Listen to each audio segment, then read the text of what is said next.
Unalienable populism, the idea that our rights are inherent, life, liberty, and the pursuit of happiness. It's the power of the people, not the elite. This is our legacy. Join Dale Copperenis as he explores these rights in the present time. Welcome! Hello and welcome to Unalienable Populism. Today we're going to talk about the idea of radically transforming our military. We have a huge military. We have over 800 bases outside the United States and many hundreds of bases within the United States. We spend hundreds of billions of dollars, maybe even over $1 trillion on defense every single year. And my question is why? We really don't need to. The defense of our homeland can be handled very well with a lot less. America is blessed because we have two huge oceans protecting us from our strongest adversaries. Canada is not going to military invade us, and Mexico is not going to military invade us. We do have an issue with illegal immigration, but that can be handled by efforts that are not military. So, why do we have such a large military? It's really because it's a remnant of the Cold War, where we felt we needed to have a huge military to counter the USSR and its global communism agenda. But once communism in the USSR disintegrated, we should have pulled back, just like we pulled back after the Civil War, where we reduced our military to a very small number, just like we pulled back after World War I, where we put our military down to a very small number. We don't need to have a large military.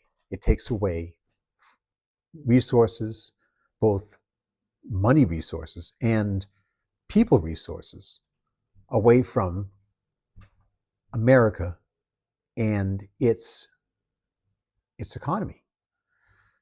So we need to look at returning to a very small military and realigning ourselves back to a country which is not out there to be the world's policeman. Yes, there's a lot of bad people out there in the world.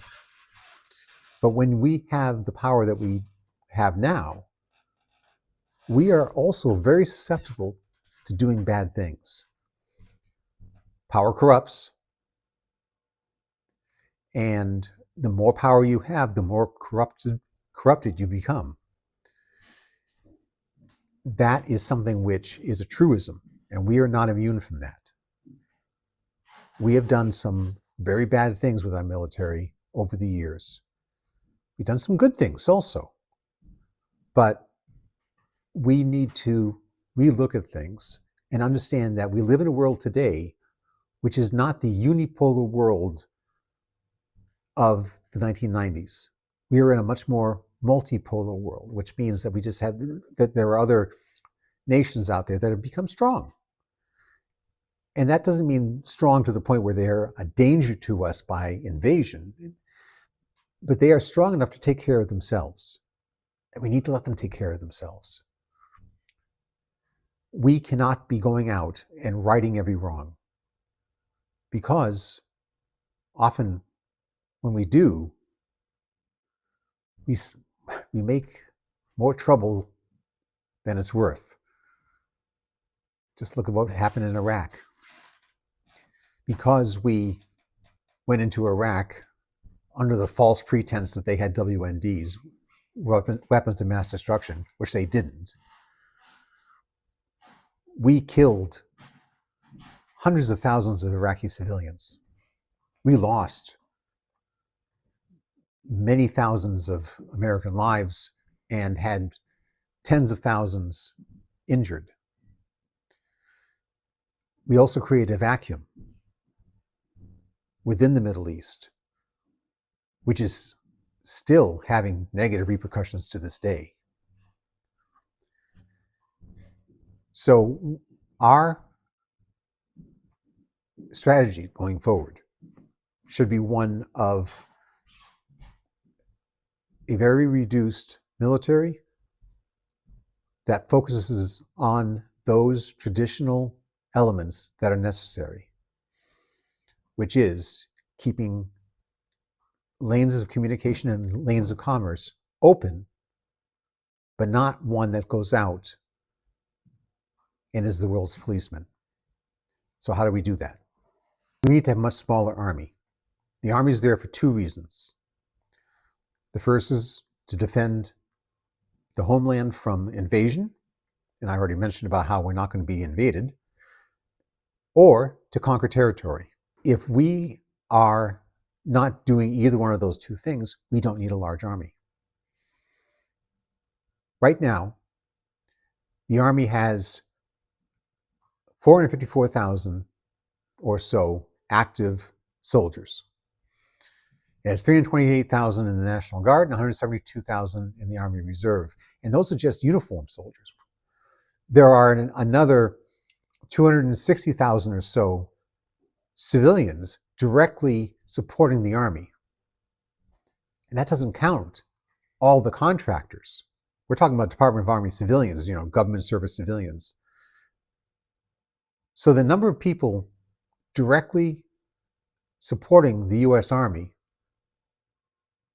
is well over 1 million, probably close to 2 million people. Think of how much better those people, or the majority of those people, could be utilized in an America that is reindustrialized. Because one of the arguments against reindustrialization of America is, where are we going to get the people? Well, you have 2 million people just in the Army. And if we reduce the Army by 50%, I would like it reduced by 75%.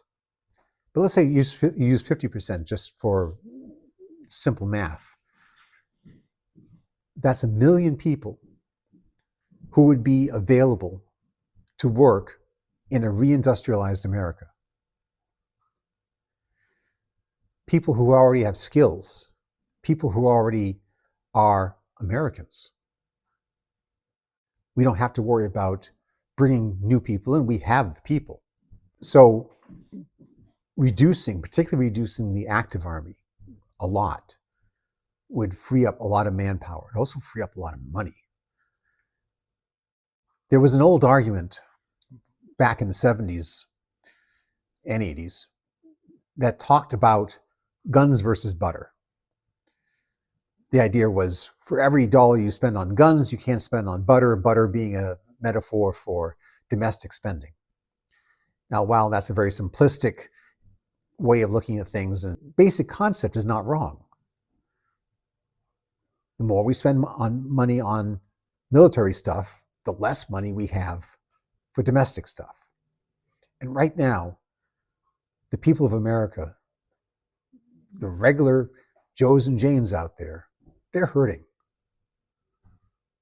The folks under 40 can't buy a house. They have credit card debt up the wazoo. Job prospects are few and far between for so many of them. We need to have a reindustrialized, reinvigorated American economy. And one way to do that is to drastically reduce the Department of Defense and the biggest way is to drastically reduce the size of the Army. Now you might say, how can you say that? Don't you realize we have to protect America? Well, I just said America is protected just by the very place on the globe that we live in. And we need to remember that we should not be the world's policeman. John Quincy Adams, when he was Secretary of State under James Monroe,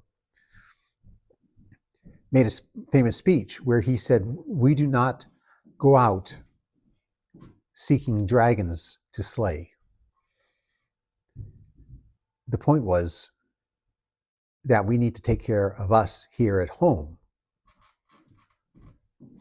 Because if we got entangled in foreign alliances and foreign commitments, that's going to suck the lifeblood out of this country. And we're seeing that right now. Over the last year, we have been so consumed with Iran that we have lost sight of taking care of the issues here in America. We will still need the National Guard, but the National Guard needs to be focused on civil disturbance matters, dealing with floods, tornadoes, and other matters that deal with the state, and not be a feeder to the active army. Likewise with the Army Reserve, which does not have any state responsibilities. The Army Reserve can basically be drawn down to near nothing. And maybe just be a cadre, a training force that allows for units to become trained and ready to go if needed. Although I can't see truly any need in this day and age. The Navy has to be looked at and has to reevaluate the use of its carrier fleet. We spend gobs of money on the carriers, but with the advent of drones, our carriers are basically obsolete. Indeed, a couple of years ago, before the drones showed themselves to be the game changers that they are, Russia used an IRBM, an intermediate range ballistic missile, with pinpoint accuracy to hit a target in Ukraine. We knew, the Ukrainians knew it was coming. No one could shoot it down. An IRBM has a roughly 1,000 to 2,000 mile range. They can knock out one of our carriers before the carriers get close enough to even launch one of their planes. So our carrier task forces are obsolete right now. The Navy needs to look at getting away from carriers and going to other ships which are better, which are smaller, which are better suited for keeping the sea lanes open, which is still needed, and focus on, rather than force projection, focus on making sure that commerce flows around the world well.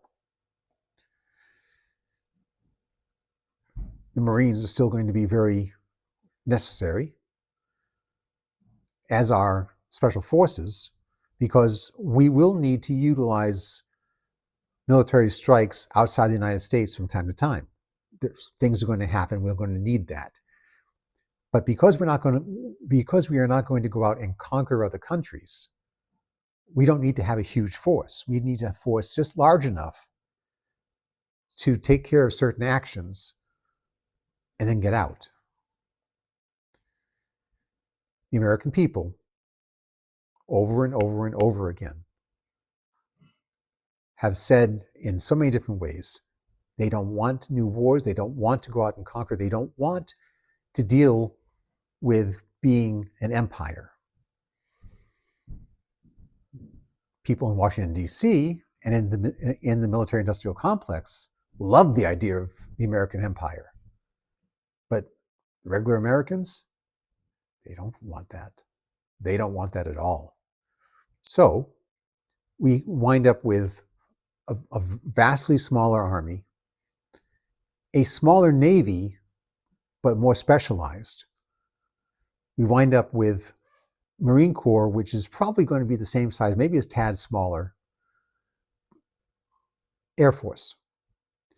The Air Force will probably stay about the same size. It needs to have better,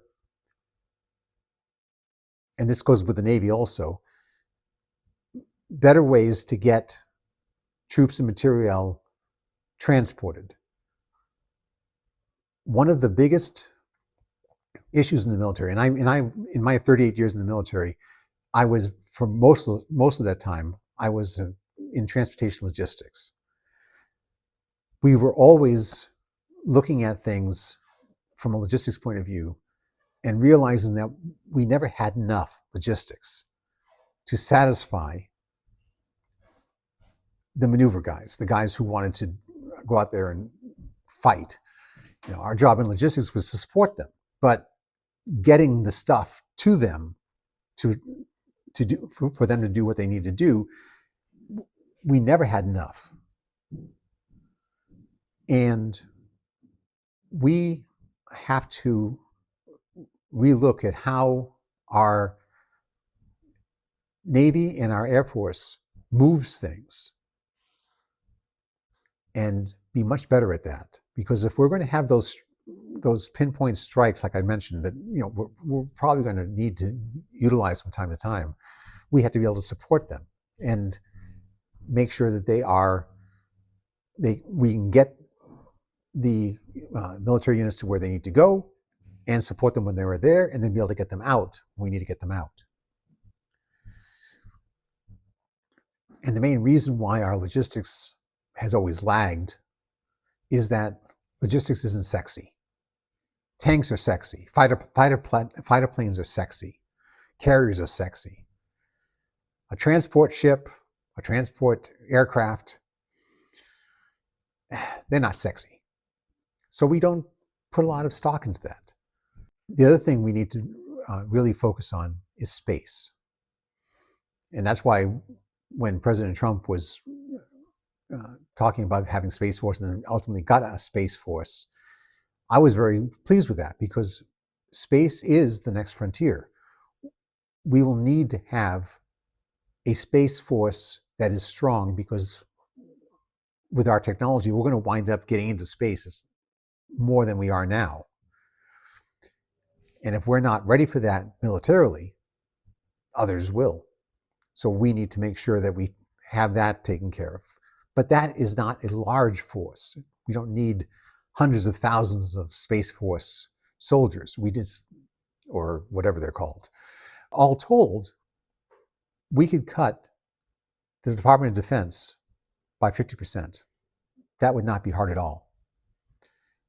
We would not be less safe. In fact, I think we would be more safe, because it would force us to be better diplomats, to have better agreements, rather than always thinking that, well, if that agreement doesn't work, we can just send the military over and intimidate them.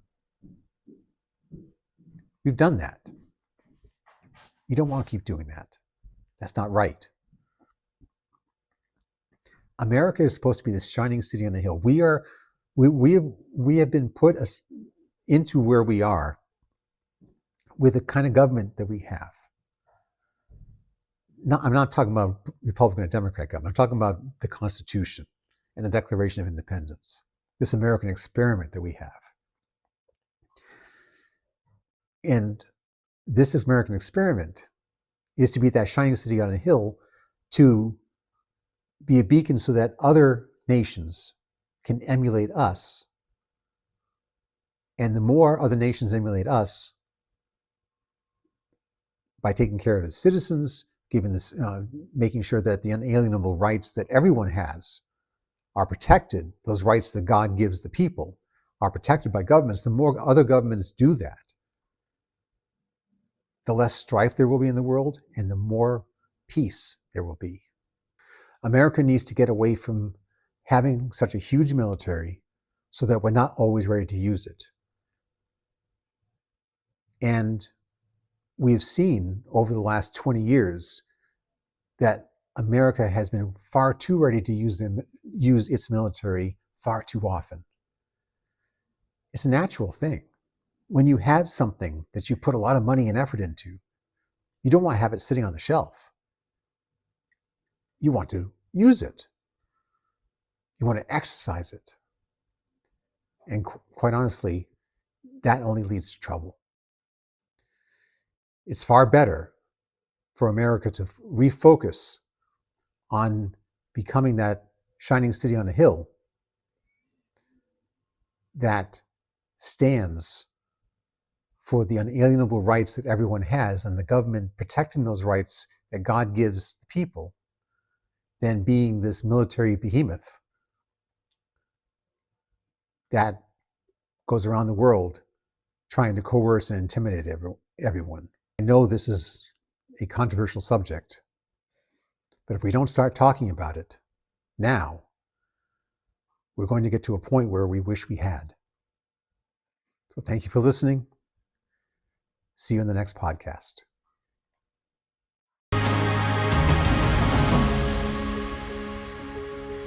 Thank you for joining me on Unalienable Populism.